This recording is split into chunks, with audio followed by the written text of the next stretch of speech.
প্রিয় নেত্রী মমতা বন্দ্যোপাধ্যায়কে কাছ থেকে দেখতে গিয়ে সোনার হার খুইয়ে কান্নায় ভেঙেছেন মহিলারা। কৃষ্ণনগরে মুখ্যমন্ত্রী মমতা বন্দ্যোপাধ্যায়ের জনসভায় সকাল সকালই পৌঁছে গিয়েছেন নদিয়ার ভীমপুর হরিনগরের বাসিন্দা কণিকা পাল, বিজলি বিশ্বাস এবং চন্দনা মণ্ডলরা। মুখ্যমন্ত্রীকে কাছ থেকে দেখবেন বলে সামনের দিকেই বসেছিলেন তারা। মমতা বন্দ্যোপাধ্যায়ের বক্তব্য মন দিয়ে শোনেন, কিন্তু সভা শেষ হতেই বাড়ি ফেরার পথে হঠাৎই লক্ষ্য করেন গলায় সোনার চেন উধাও।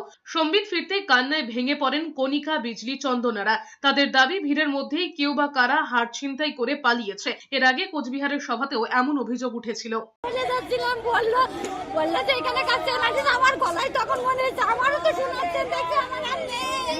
এই ভিড়ের থেকে বেরিয়ে গিয়ে ওখানে দাঁড়িয়ে তারপর আমি গলায় হাত দিয়ে দেখছি আর নেই।